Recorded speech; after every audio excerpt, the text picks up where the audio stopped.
All right, sir, welcome to the show. We are seeing the South and getting divided by President Bola Ahmed Tinubu, and we are also seeing the Igbo elders resisting any force whatsoever that some portion and some parts of their land be divided into the southern region. What is President Bola Ahmed Tinubu planning to achieve with this kind of restructuring? Aburi in Asurok, that is what it is. But this time around, it is quite different based on the location and where it's happening today. This is another form of Aburi accord that took place in Ghana. That is what we actually seeing in Asurok. And it is also following the same narrative of a kind of manipulation, if you look at it very well. Now, when we are talking about the South, the Southeast, and the Middle Belt, these are clear-cut Igbo territories and communities.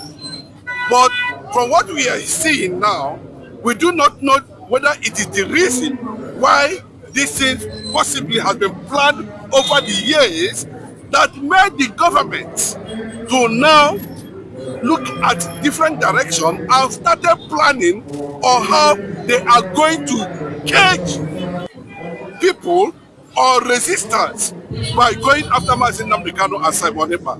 Now the whole thing is gradually unfolding, and you can see under this government led by Bola Ahmed Tinubu, you can see how he manipulated, divided the Igbo communities in South area and ceded them to Ijaw, and ceded the other part to a kind of Yoruba influence, and that's the picture.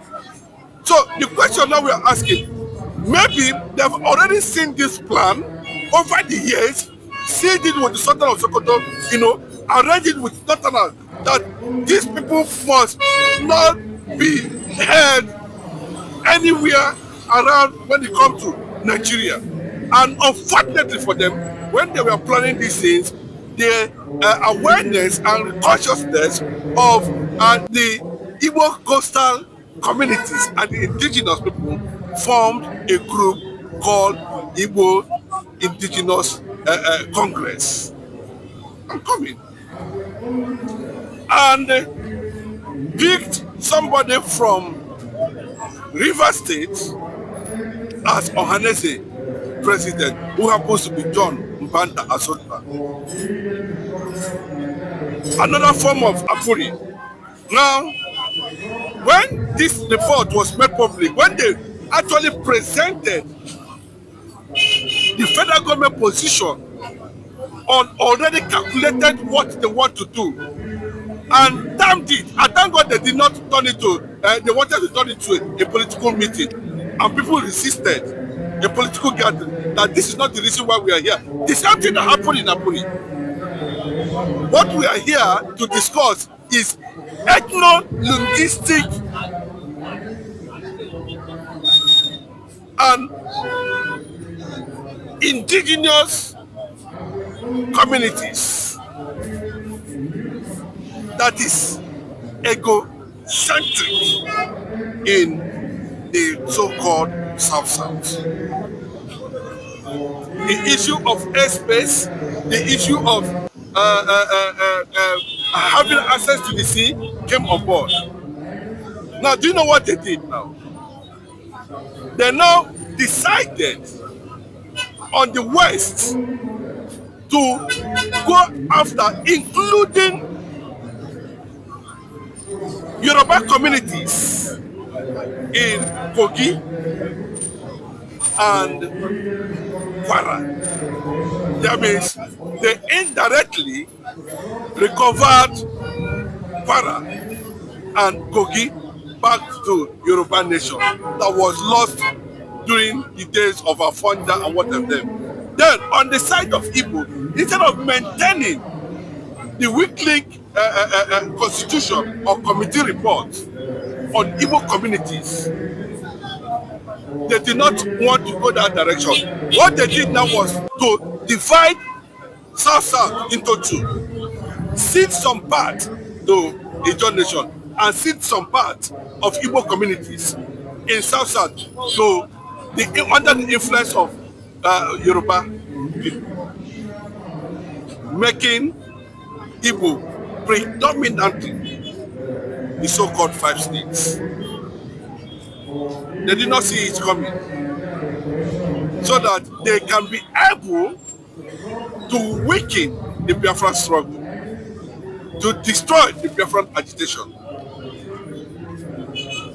And the question the founders and owners of River State are asking, which are you people, Ikwere, Eche, are asking the federal government, if you can do that for Southwest, why our own why is it different? Then they went as far as proposing middle belt that includes, no, let me tell you the truth. The Igbo currently now is over 100 million. The 60% of Igbo slaves in America, blacks in America, are today Igbos. 60% of blacks, the entire blacks in America are Igbos. If you look at other parts of the world, according to the DIA, Igbo alone is over 400 million in population. I'm coming to tell you what these people actually want to do. I'm talking about America, blacks alone in America. Igbo DNA, tested, scientifically proven. This is not them saying. Over 60%, to tell you the level. That was why in 1921, they told you, the whole world knew that as of 1921, the Igbo were the most populous region as at that time. Then came the British government, because of Igbo stance, because of what Igbos believe, they begin to, hand over power to foreigners and call them Nigerians. Now today, you can see the alliance to make sure that the Biafran struggle does not come to reality. So you have seen that there are more reasons why Samonepa was sent to jail in Finland, and there are more reasons why they sent Basin Namdekano to Sokoto. Because if these two powerful forces were in the space, they would have alerted Nigerians, the Easterners, Biafrans themselves, of what the federal government are already planning. Now, what that arrangement means is that, the battle now is centered on River State. 75% of Rivers people are Igbos. Now, how would you now cede Igbo, River State to Ijaw? Then cede Ibanke people, Delta people, under the influence of Yoruba or the nation. Then, and we are saying that if it is based on, linguistic, arrangement, then Igbos have over 17 prophecies so far that include Igbos in Middle Belt. We don't want to talk about Igbos indigenous in Bronu and Nasarawa and Jigawa, all those areas. Igbos are indigenous there. If you go to Ethiopia, Igbos are indigenous there. If you go to Guinea, Igbos are indigenous there. If you go to Haiti, name it, Sierra Leone, indigenous Igbo people. And that's what they tell you, that the Igbos are about over 400 million. Most of them have gone through DNA, and it has been proven that they are of Igbo origin. In Jamaica, the same thing. Now, what these powerful Igbo delegates and elders insisted that if you can do it for the Yoruba people, where they are now acquiring Kwara and some part of Kogi, and you remember, Kogi was carved out of Benue. You don't know the reason why Benue, Middle Belt, is under attack. It's a stepping stone to Eastern region invasion. I will tell you the story of the Ijaw people today, so you understand why they renamed that place the Fight of Biafra.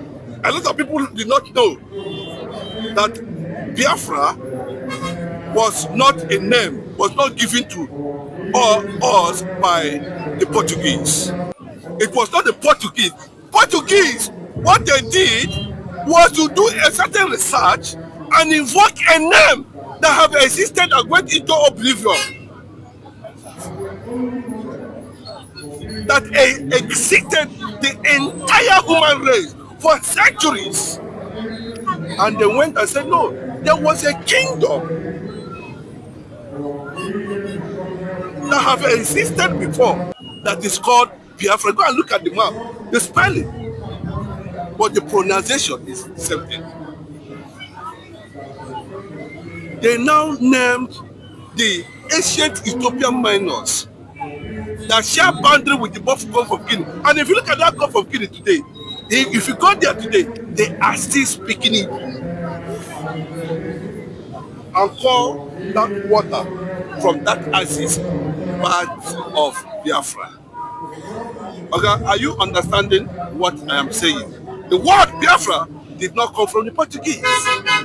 Biafra is the first kingdom on earth. The first kingdom on earth. First kingdom on earth. Under a man called Seth. Do you know that Seth, after they killed Cain and Abel, Cain and Abel, Cain was not there anymore. Then Seth came. Seth established a kingdom. What is the name of that kingdom? That lasted for centuries.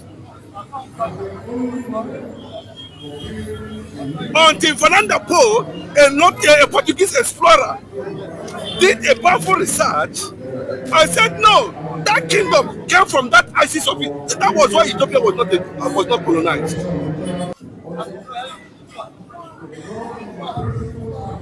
The Sudan axis and all that, where you have the people they call the Afro-Asia, down to the Gulf of Guinea. And when they came there, they named that particular territory. That place they called Biafra, they actually named Biafra, was between Ethiopia and the Gulf of Guinea. They called them ancient Ethiopian miners. That was the people the Portuguese called Biafra. And that water is what goes down to, they now named it Bight of Biafra. In continuation from where the kingdom started in existence. But I can tell you there are so many kingdoms and there's so many tribes that have gone into oblivion that the world cannot even trace them anymore. So that connects you to the identity we are bearing. But a lot of people have not done that research. I've seen some people come online and said, the Portuguese. No! It did not emanate from them. It came from somewhere. Go and look at the history of the Old Testament. There are kingdoms that existed that their names are not being heard anymore in the world. The only one that we know today is the one they called Israel. That is as ancient as Abraham. And if you look at Iraq, where everybody, every human being started, where every existence started, where every creation started, where every tribe started, it is connected to Africa. And that River Euphrates, Tigris, if you look at it very well, the water flows. And that is why after the Biafran land, you will not see any land anywhere in the world. What you face is Atlantic, Ocean, and Mediterranean. I'm coming to that. What Bola Tinubu want to achieve in this so-called restructuring, he planned with the Nationalities over the years. This is the direction we are going, and that is the reason why we are going to make you president. Mazen Nnamdi Kanu must not be allowed. Simon Ekpa must be caged, so that we'll be able to achieve a total defeat. Because the rising of the Igbo nation after the war has become a reference point and a sort of research globally all over the world. Go and check it. And thank God now, researches are coming out. There are over 200 million DNA blacks all over the world, and they are ready to return to. And that's the same reason why they ceded part of Biafra to Cameroon, called it Amazonia. Britain did it. And you see the relationship between Israel and Britain today. Are you seeing it? Israel is telling them, no, Biafra is not going there. They say, no, that's fracas. That's what they are fighting for, you don't know. That Biafra as a nation is as large as. What they do now, they divided the South-South. They are the one that brought the issue of Niger Delta after the war. There was nothing like Niger Delta. Okay, let me tell you, if you are talking about Adakaboro, let me give you an example. The population, as Adakaboro declared, he called Ijaw. This Ijaw you are talking about today. How many communities make Ijaw as at that time? They are not up to 1 million. And he declared for only some part of Ijaw, I think about 4 communities that make Ijaw at that time. Then we have some percentage of Delta State and River State. Those are the area he called the Niger. The same people he defended killed him. The person that killed him is the man they call Scorpion at Dekule. After they have gathered information, but they will tell us Ojuku that killed Adakaboro. Ojuku did not kill Adakaboro. So Gowon and the rest of them, immediately after the war, the first place Gowon visited was River State. He went there with the British Prime Minister at that time, called Harold Wilson. They invaded them and told them, no, all the properties there, go and check the history. No Igbo man in those coastal areas sold their property. It was instigated. After educating them, some we went to school in Umahia, Government College Umahia. Never all of them were schooled there in Umahia. Today, people who are rising up today and denying their identity, that they are not this, they are not that. And that is why what is going on will lead to total disintegration of Nigeria. There's no doubt about that. Finally, to ladies to rest, a lot of people are now saying that Aloy Ejimako came out recently to say the president and the federal government are not willing to take it. Why are they delaying? Could it be the reason why they are delaying to appeal, cross appeal against Mazi Nnamdi Kanu, and further delay his release because of ensure that this restructuring take place? The Bola Tinubu was part of the agenda. You know, I believe. Recently, he managed 500 Islamic scholars. The first people he called for a meeting for his 2027 ambition, we are 500 Islamic scholars. That means he is part of the agenda. He's the one that jailed Mazi Nnamdi Kanu. He's the one also that jailed Simon Ekpa. He is the one that planted Asari Dokubo in Niger Delta. I'm coming. He is the one that went as far as empowering Tombolo. I wanted today. You know what he did? He now seated. Go and look at the. If the job people want to go, they should go. They fucking care, and they should go with Adakaboro map. Let us see how many they are. Let us go with Adakaboro map. And they say, okay, since you have come to that level, allow all the Igbo-speaking communities in one region. They refused. Then we'll go and bring our brothers from Benue. We'll go and bring our brothers from Kogi. We also go and bring our brothers from Nasarawa, Niger State. Bros, I am coming. And all those things will be under Igbo region. Leave Ijaw and Nazareth. When he declared a Niger Delta Republic, he has a map. That map will be implemented. You know what they did? Now, the Ijaw nation now demanded that from Bayelsa to Badagry, listen, that they are going to occupy all the coastal areas to be included in their map. When he reached the side that they involve Badagry, they said, Yoruba people say, no. But when he reached Igbo, they said, back and good. Igbo elders said, no, it cannot happen. And that is where we are now. We now discover that these are the reasons why Nigeria is moving towards Islamization. And there are serious background job done already that they are implementing. Well, because I keep on asking myself, why did the Northerners make Bola Ahmed Tinubu? And he said, I made myself that Buhari is my partner. I'm going to continue from where Buhari stopped. Am I the one that said it? We have seen it very clearly. Now, what that means is that, yes, even at that, Ambazonia can join Biafra back. We are coming to that. Then when he joins Biafra back at the end of the day, we'll now look at, we'll now look at the issues of the Ijaw nation. Let Ijaw have their own region. Then allow Igbo communities, because you cannot tell me in River State and in Delta State, I don't know, go and check it. In Benue, the same thing. Now, these people are being invaded and murdered because there seems to be no protection for them. And we are insisting, say no, if it has come to that, let all the Igbo communities in the coastal area, including those who are speaking Igbo, wherever they are, bring them together under one region. Let us have one region. And that is what we are saying. And that is a clear fact. Thank you.